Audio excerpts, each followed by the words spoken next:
Halo semua, perkenalkan kami dari kelompok 7. Di sini kami akan menjelaskan tentang materi turunan dan pengaplikasiannya. Sebelum kami menjelaskan, izinkan kami memperkenalkan diri. Nama saya Nada Misyur Udom Papahan. Nama saya Hana Patricia Parapat. Nama saya Sarah Syedya. Nama saya Natasha Mandela. Nama saya Astus. Pada kesempatan pagi hari ini saya akan menjelaskan secara singkat yaitu definisi turunan. Nah, jika kita melihat kedua titik tersebut, ini akan dapat membentuk garis miring.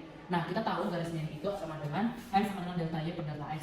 Namun mereka ini siapa? Kita misalkan pada aksis pertama itu X, lalu kita tarik garis di sini, itu kita misalkan H, sehingga aksis yang kedua itu X plus H. Untuk ordinatnya, Y sama dengan Fx, sehingga pada ordinat pertama kita misalkan Fx, fungsi Fx, baru yang kedua itu Fx plus H, mengikuti si aksis yang kedua. Lalu kita masukkan di rumus gradien, yaitu di mana delta Y itu sama dengan Fx dikurang Fx plus H per H.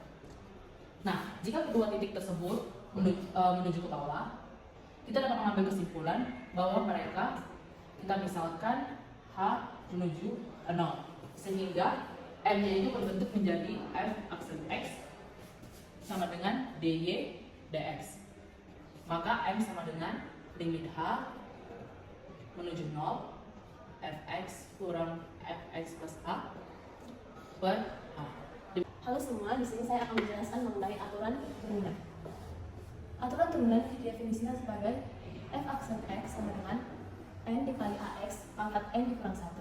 Contohnya kita buat 2x pangkat 3 ditambah 3x kuadrat ditambah 6x ditambah 7, sehingga turunannya adalah f aksen x sama dengan 3 dikali 2 sama dengan 6x pangkat 3 dikurang 1 sama dengan 2 ditambah 2 dikali 3 sama dengan 6, 2 dikurang 1 sama dengan 1, sehingga tidak perlu dituliskan 1 di atasnya. Ditambah 1 dikali 6 sama dengan 6. Jadi x pangkat 1 dikurang 1 sama dengan x pangkat 0, sehingga x nya tidak perlu dituliskan. 7 diturunkan, 7 itu sama dengan 7 x pangkat 0, sehingga hasilnya 0, sehingga tidak perlu ditulis lagi. Maka hasil dari turunan 2x pangkat 3 ditambah 3x kuadrat ditambah 6x tambah 7 sama dengan 6x kuadrat ditambah 6x tambah 6. Di sini saya akan menjelaskan perbedaan di bagian menggunakan turunan. Di sini kita ambil soal fx sama dengan 6x pangkat 2 kurang 3 dan 7x tambah 4. 6x pangkat 2 kurang 3 sama dengan u, 7x tambah 4 sama dengan v. Dengan turunan u adalah 12x dan juga turunan v adalah 7. Jadi 12x dikali 7x tambah 4 ditambah 6x pangkat 2 kurang 3 ditambah 7. 12 kali 7 sama dengan 84x pangkat 2, 12 dikali 4 adalah 48x, ditambah 6x pangkat 2 kali 7 sama dengan 42x pangkat 2, dikali 3 kali 7 adalah 22. Sama dengan kita akan merapikannya dengan cara menambahkan 80x pangkat 2 ditambah 42x pangkat 2 menjadi 120x pangkat 2 ditambah 48x dikurang min 21. Di sini adalah soal pembagian yang dimana fx sama dengan 4x pangkat 2 kurang 16 per 8x tambah 4 dengan rumusan f aksen x sama dengan u aksen v kurang u v aksen per v pangkat 2. F aksen x sama dengan turunan dari 4x pangkat 2 kurang 16x adalah 16x, turunan dari 8x tambah 4 adalah 8. Jadi dengan sebagai rumusan 16x dikali 8x tambah 4 dikurang 4x pangkat 2 kurang 16 adalah 8 per 8x tambah 4 pangkat 2. Jadi 16x dikali 6x sama dengan 128x pangkat 2, 16x dikali 4 sama dengan 64x dikurang 4x pangkat 2 dikali 8 sama dengan 32x pangkat 2 dengan 8 dikali 16x sama dengan 16x24 per 8 kali 8 sama dengan 64x kuadrat ditambah dengan 24x dikali dengan 2 kali 4 pangkat 2 sama dengan 12. Baik, kita rapikan 128x dikurang 34x pangkat 2 sama dengan 98x pangkat 2 ditambahkan 64x ditambah 124 per 64x pangkat 2 ditambah 24x tambah. Baik, di sini saya akan menjelaskan tentang pembahasan turunan trigonometri dan contohnya.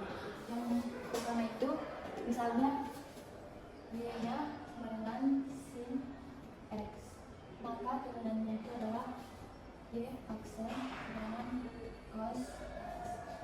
Apabila y-nya cos x, maka turunannya itu adalah sin x. Kemudian apabila y-nya sama dengan tan x, maka y aksennya itu sama dengan secant kuadrat x, atau bisa juga sin per cos. Di sini bisa kita lihat ada contoh soal, tetapi dalam bentuk pembagian. Maka langsung kita misalkan seperti itu di bagian yang di atas, yaitu sin x kurang 1, terus diturunkan lagi menjadi cos x. Demikian juga yang bawahnya kita misalkan menjadi v. Terus kita masukkan ke persamaan u aksen kali v kurang u v aksen per v kuadrat. Maka kita masukkan nilai-nilainya ke persamaan berikut. Cos x kali sin x tambah 1 kurang sin x kurang 1 cos x per sin x tambah 1 dikuadratkan. Terus dikalikan satu-satu ke dalam kurung.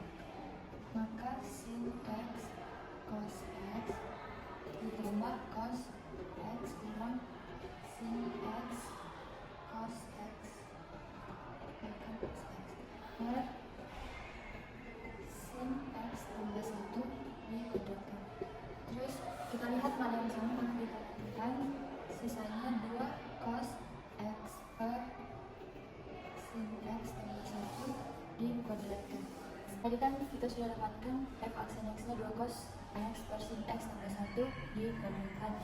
Tapi yang diminta itu f aksen v per 6. Maka langsung kita masukkan 2 cos v per 6 per sin v per 6 tambah 1 dikuadratkan. Kita tahu per 6 itu 30 derajat, maka 30 derajat itu adalah setengah akar 3. 2 kali setengah akar 3 itu adalah akar 3 per sin 30 derajat itu setengah derajat ditambah 1, yaitu 3 per 2 dikuadratkan. Maka kita dapatkan 3 per dikuadratkan 9 per 4, dan atau bisa kita bilang 4 per 9 akar 3. Selamat pagi semuanya. Di sini saya akan menjelaskan aturan rantai.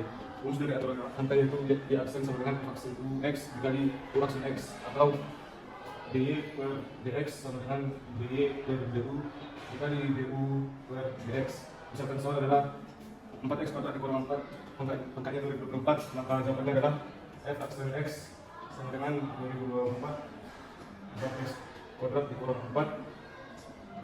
Pangkat ini dikurang 1 dari 2023, turun dari 4x kuadrat dikali 16x. Maka jawabannya adalah 3238 per 4x2 dikurang 4 pangkat 2023. Kali ini saya akan menjelaskan pengaplikasian teori pada kehidupan sehari-hari, yaitu menentukan tanda maksimum.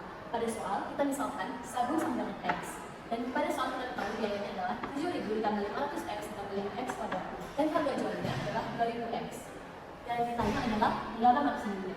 Yang pertama, kita cari labanya sama dengan harga jual dikurang biaya, sama dengan 2.000x dikurang 7.000 ditambah 500x ditambah 5x kuadrat sama dengan 2.000x kurang 71.000 dikurang 500x kurang 5x kuadrat, sehingga hasilnya adalah 1.500x dikurang 7.000 dikurang 5x kuadrat.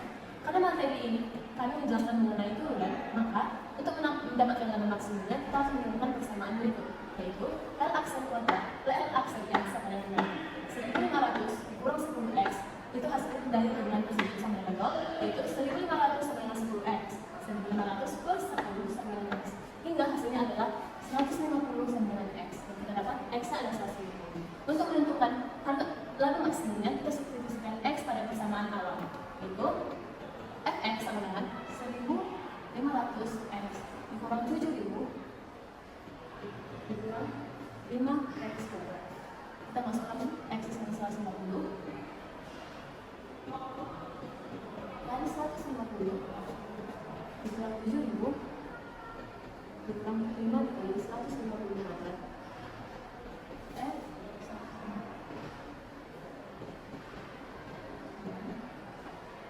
105 500.